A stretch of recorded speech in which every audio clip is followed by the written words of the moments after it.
So, in order for you to play guitar, you need very strong hands. You need to be able to push the strings in towards the fretboard and hold them there.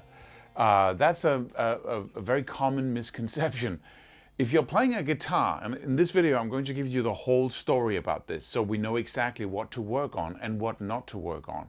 But basically, when we're trying to do something, let's say you have an acoustic guitar, like it's the first guitar you have, the nylon string or the steel string acoustic, and you have a high action, meaning the strings are very far away from the fretboard and they got a lot of tension, which means that they're really strung out like that. So in order to just play a single note, you have to use a lot of force to push the string in towards the fretboard. And you don't want to do bar chords on an instrument like that. That's almost impossible, right? So what we think is that we need hand strength. No, you need another instrument. You simply need to say, I will not play a crappy guitar like that. No more. I will not do it. I will, eat porridge for 2 months. I will save on the coffee lattes. Lattes?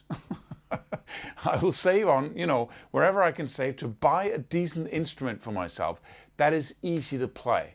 Go into a musical instrument store, if you can find one these days, and then ask for a guitar that you can actually play. Don't settle for less than supreme playability.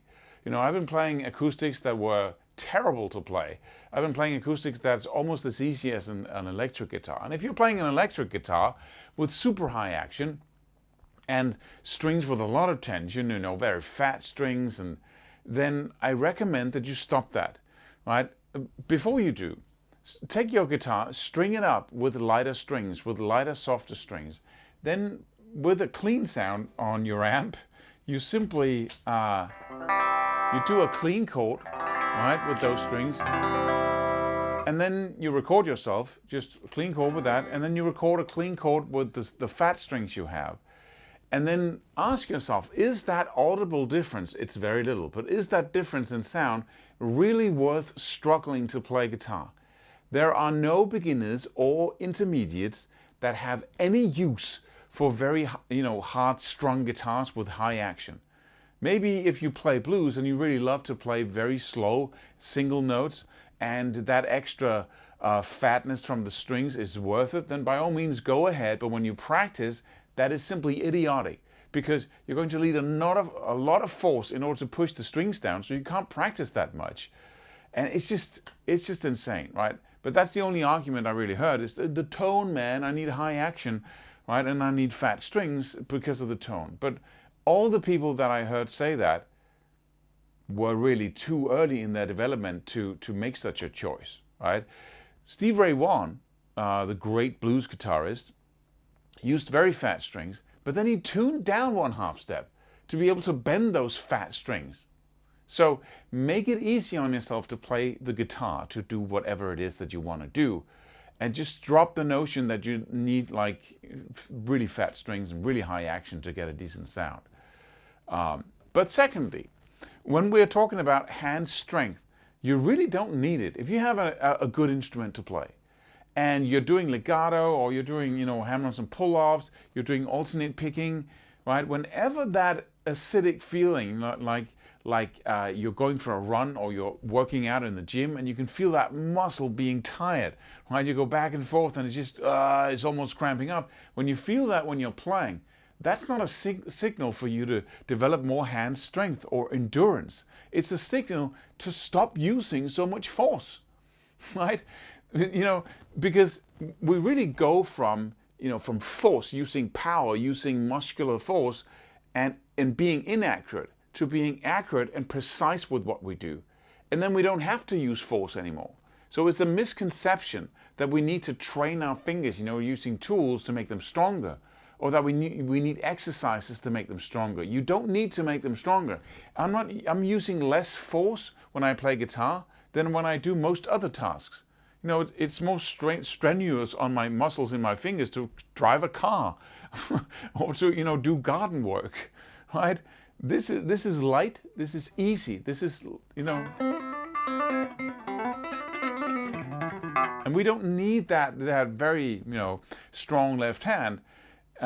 So whenever you get that signal, hey, I'm getting tired now, I'm halfway into my run and I'm super tired, then you either have an instrument that's not worth playing, or that's high, too much tension, or you're simply using too much force when you play. And that is what we always do when we're not using accuracy. And legato is a very good example, because if you're using the fingertips when you do legato, and you don't hammer on as such, you just, put the fingers in there on the string, then if you use the right part of the finger, that hammer on is going to be effective. But if I'm using the side of my finger, which most people do, right, having this kind of, and I'm basically hitting it with this part and not the direct fingertip, right? The optimal place. But the optimal place is like 1 millimeter wide.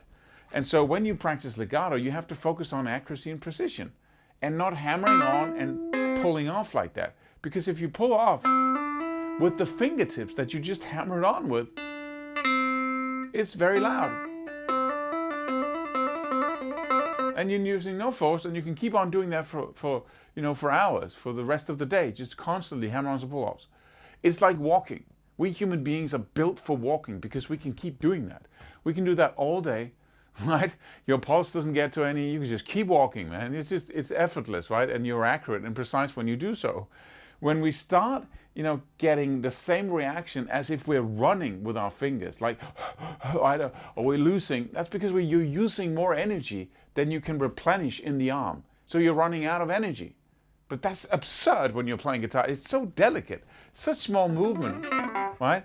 And so it's a sign that, hey, ease up, man. Just lighten up your touch or practice some more so you don't need, because the surefire way of getting out of being inaccurate is just using more force, right? I got if you do hammer-ons and pull-offs and you do it, with the not so effective part of the finger, then you just can hammer on and pull off and you'll make a good job, but then you'll get tired in your hand. Same thing goes for alternate picking, right? If you're unable to pick in the surface, right, and you have to dig in deep in order for the inaccuracies of your picking depth, goes back and forth like that. In order for that to just it doesn't matter, you can just plow through the string with a lot of force and use your whole arm. How long can you do that? Right? You get tired in the muscles of the arm, but this I can do forever because I'm using no force. Right? It's in the mere surface of the string, and most people hear that and then they start picking deeper, like they usually do, because picking in the mere surface of the string is accuracy and precision that is just on a crazy level, and everybody can learn to do it, but you have to really practice and focus on it. Accuracy and precision, right?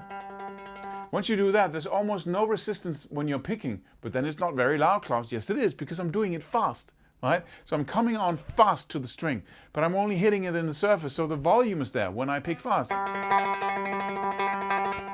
Hear how it sings in the surface of the string? Right? Most people are picking like this.